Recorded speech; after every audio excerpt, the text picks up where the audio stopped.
With Avatar 2: The Way of Water right around the corner, I felt obligated to go back and revisit the massively successful 2009 original directed by the master of science fiction himself, James Cameron. While some believe the film should stand alone, I for one cannot wait to further explore James Cameron's Pandora and beyond, especially now because it's all fresh in my mind. It is set in the mid-22nd century when humans are colonizing a moon called Pandora, searching for a rare material known as Unobtanium. Indigenous to the moon are the Na'vi, a tribe of blue humanoid beings deeply connected with their environment on Pandora. Jake Sully, played by Sam Worthington, is a paraplegic marine who is recruited to operate a Na'vi-human hybrid called, you guessed it, an avatar.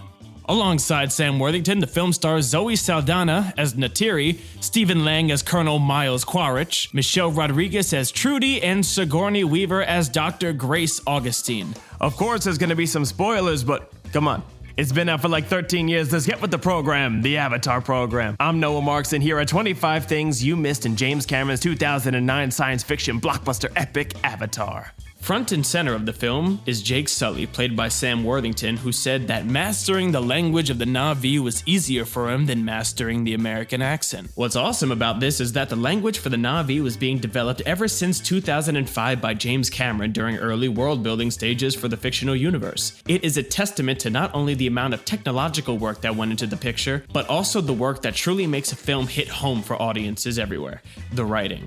James Cameron certainly took inspiration from many films, ideas, books, and so on, like Edgar Rice Burroughs' John Carter series, Studio Ghibli's Princess Mononoke, and even the 1990 Western drama Dances with Wolves starring Kevin Costner. The story of Jake Sully and Neytiri was also influenced a ton by Shakespeare's Romeo and Juliet, emphasized by the idea of star-crossed lovers. A peculiar inspiration that caught my eye was that the Na'vi were partially inspired by a dream James Cameron's mother once had about a tall blue woman. In this scene, one can see that the imperialist room takes the shape of the American flag. We see the 13 stripes behind the colonel and his team, and if we look even closer on the upper left side is a faint number 50. Once realizing this, you could probably put two and two together about the comparison the film is making. Number 4. Eyeballs. Let's talk eyeballs. Alright, the film begins with a close-up of Jake Sully's eyes, and the film ends with a close-up of Jake Sully's eyes in full avatar form. This is no doubt intentional, but let's take a deeper look at the meaning of eyes in Avatar. Eyes in general film and other works of fiction have many symbolic meanings, as actually many parts of the human anatomy do. Eyes can often refer to inner growth, insight into the future, enlightenment, and even passageway. Each idea just mentioned can directly relate to the spiritual, mental, and physical journey of the protagonist Jake Sully.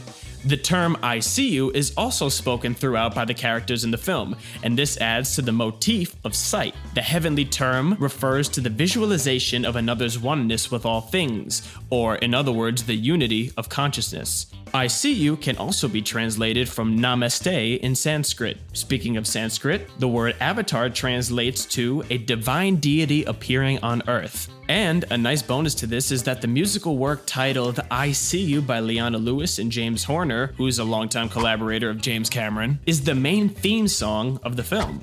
Number 5. The floating seeds in the first act of the film are symbolic. In the initial meeting of Neytiri and Jake Sully, when they cross paths, she just believes that he's just another stupid sky person. However, Jake Sully attracting these luminescent seeds from the Tree of Souls shows her that he may not be who she thought. This moment, not only an incredibly beautiful scene, sets up the rest of the film. Jake Sully is clearly destined to do something special and will play a significant role in the fate of the Na'vi.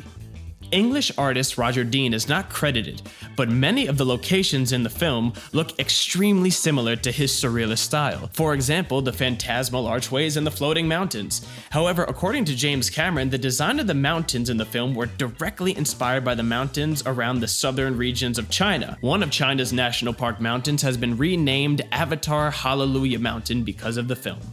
The avatars are a mix of human and Na'vi DNA. In the climactic battle at the end of the film, Neytiri has a white handprint on her chest as part of her war paint. The handprint has 5 fingers, meaning it was Jake Sully's hand that put it there. A Na'vi hand has 4 fingers opposed to the human, which has Oh no, I've gone cross-eyed. This is a cool detail that I definitely didn't notice on my first or second viewing, and after learning this, it did make sense that Jake Sully has actual eyebrows while the Na'vi don't. I swear you cannot unsee it. Avatar has many obvious themes regarding ecology, greed, and imperialism.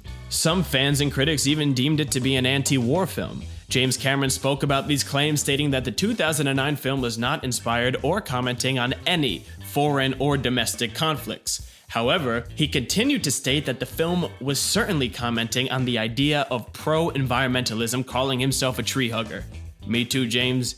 Me too. Before James Cameron left for his 1995 deep-sea expedition to the Titanic, his 80-page treatment for Avatar was already complete, but the necessary technology did not exist to achieve his vision. Cameron wanted to have the film completed for a release in 1999, and at the time, the special effects he wanted ended up increasing the budget to $400 million. With this kind of number, no studio wanted to fund the film, and it was shelved for years. Until James Cameron was convinced technology has advanced far enough after he saw Gollum, played by Andy Serkis, in the second Lord of the Rings film, The Two Towers. Much more of Earth in the fictional future is depicted in the extended cut of the film. However, for theatrical and runtime purposes, many segments were trimmed and cut. On a side note, for more information about this awesome extended cut, check out our video in the description about Avatar's deleted scenes. Anyways, back to the list. It is interesting to see Earth before exploring Pandora because the development of mankind's very industrial, artificial, and unnatural world opposes Pandora's beautiful wilderness in a very thoughtful way. Building on this idea of nature, environmentalism and spirituality are deeply prevalent in the film. When James Cameron was developing it, much of the ecosystem of Pandora was influenced by Hayao Miyazaki's anime films. Everything on Pandora is connected. The Na'vi, as well as all life forms on Pandora, have a special appendage that could tap into the Eywa, the neural network connecting all plant and animal life, but more about this later. This idea of spirituality in nature is highlighted in the juxtaposition of the Na'vi and human lifestyles. The Na'vi emphasize their inner world's oneness with their outer world, while mankind simply seeks treasures in the outer world, rarely ever looking in. It definitely is a cool philosophical mirror, if you ask me. Number 12, actor Stephen Lang dropped a clue a while back that Colonel Quaritch could return for a sequel, saying, "You think those 2 arrows in my chest are gonna stop me from coming back? Nothing's over as long as they got my DNA." As time has passed, we now know that this is true. According to an interview with Empire magazine, Quaritch has been restored to life by the Resources Development Administration by becoming what's called a recombinant. A recombinant is a Na'vi avatar embedded with the memories of the past soldier. He stated that he's bigger and he's bluer and he's pissed off. I'm still sensing a redemption arc here. Tell me if I'm wrong. Many filmmakers, notably Martin Scorsese, tend to include a lot of Catholic and biblical references in their work, and James Cameron is no stranger to this whatsoever. Think about his 1986 film Aliens. We had a character named Bishop, played by Lance Henriksen. In The Abyss, we had Virgil, played by Ed Harris, and in Avatar, we have Sigourney Weaver as Dr. Grace Augustine. Saint Augustine was a Latin father of the church and perhaps the most influential Christian thinker and teacher after St. Paul. A fitting name for Sigourney Weaver's character in the film. In addition, Grace's school is located northeast of Hell's Gate, which is the main center and spaceport for human colonial activity on Pandora. Alright, get your notebooks out. Let's get scientific. The inner workings of the Pandorian neural network of trees known as the deity Eywa and the human brain are quite similar in terms of structure. Sigourney Weaver's Grace mentions that there are 10 to the 4th connections between each tree, and there are 10 to the 12th trees on Pandora. In scientific notation, 10 to the 4th is 10,000, 10 to the 12th is 1 trillion.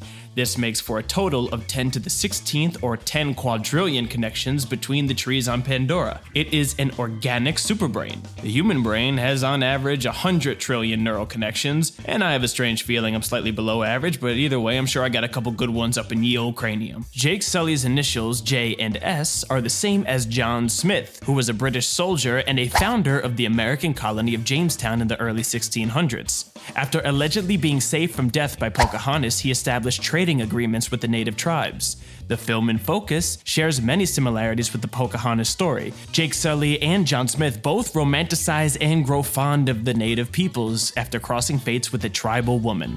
The first human attack on the Na'vi uses a gas called CN-20, which is the same gas the Marines wanted to use in Aliens. Now, speaking of aliens, this is the first time Sigourney Weaver has appeared in a James Cameron flick since the 1986 sci-fi classic.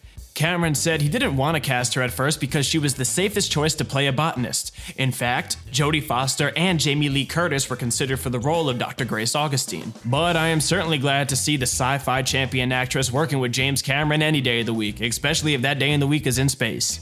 And here is a Sigourney Weaver bonus. Dr. Grace Augustine wears a Stanford shirt during the film while in avatar form. This is Sigourney Weaver's real-life alma mater. Back to biblical references, Eywa, the deity of the Na'vi people, is a mixed pronunciation of Yahweh, the God of the Hebrews. The word Na'vi in Hebrew means prophet and is one who communicates directly with God.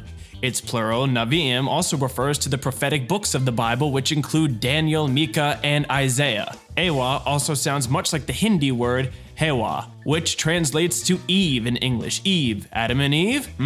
What did Adam and Eve do? They eat the forbidden fruit from what? You guessed it, the tree. I don't know. Trees, who knows? It's cool. Anyways, let's keep going. Zoe Saldana has had quite the career, especially in the science fiction fantasy genre, playing pivotal roles in Star Trek and Guardians of the Galaxy. What many do not know is that Star Trek's Chris Pine and Guardians of the Galaxy's Chris Pratt auditioned for the role of Jake Sully. Pine even mentioned that it was his worst audition he's ever had. First choice for Jake Sully was Matt Damon, but he could not fulfill the project's needs due to his signing on the Bourne Ultimatum. After some time, James Cameron decided that having a lesser-known actor would serve the film better, to give a feeling of a nobody entering a world beyond himself. A blank canvas to paint a new portrait for an audience instead of having any prior thoughts of a character due to already established Hollywood notoriety.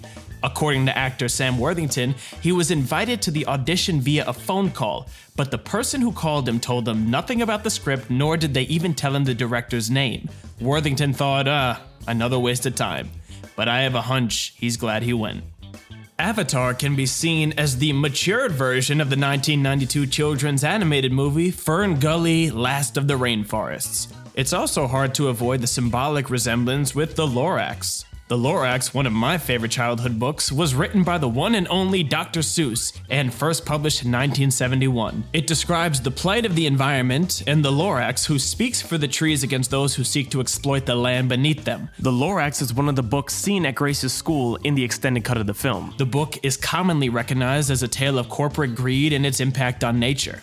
The sound design of the film is quite extensive, but some parts you actually might find familiar. The six-legged horses make grunting noises that are the same noises made by the velociraptors in Steven Spielberg's Jurassic Park.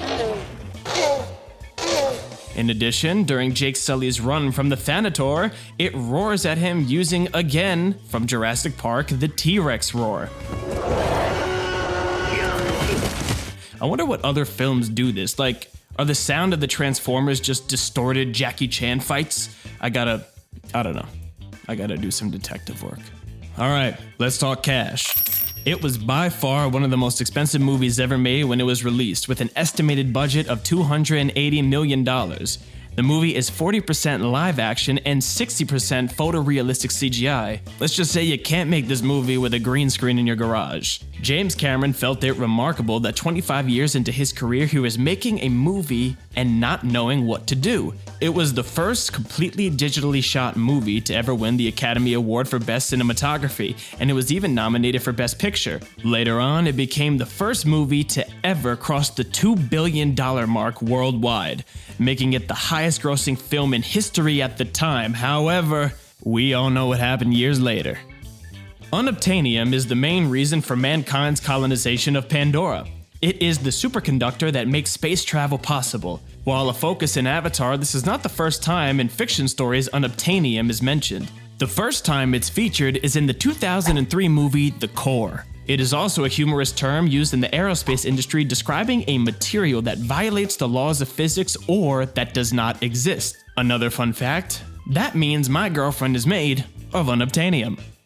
Preparation for any film is of massive importance. To help the actors prepare for their roles, James Cameron took the cast and crew to Hawaii, where they would spend their days trekking through the jungles in order to get a better sense of what it would be like in the ecosystem of Pandora. They would hike during the day and relax in the hotel at night. But you see, if it was up to me, I would have had them all live in a tree like they do in the movie. But what are you gonna do, 4 seasons it is. Visually, the film is stunning, and the work put into it must have been fulfilling but grueling. The lead VFX company was Weta Digital. At one point during the production of the film, Weta Digital hired 900 people, and a new cloud computing software had to be developed in order to hold all of the data created by the motion capture performances. Man, tip of the cap to all the VFX teams that brought this thing to life. And finally, Jake's paralyzed legs were prosthetics created by the Stan Winston studio. The studio took a mold from the legs of a real-life paraplegic who was about the same overall size as Sam Worthington, and then created rubber legs for the film. Sam's actual legs were tucked down through the wheelchair and digitally removed in post-production. And my dear people, those are 25 things you missed in 2009's Avatar. Are you looking forward to the sequel? You think it'll live up to the hype of the first? Let us know what you think down in the comments section below, and before you leave, make sure to click that subscribe button and turn on notifications to get access to more videos of us here at ScreenRant. Anyways, I guess I'll see you at the movies. Have a good one.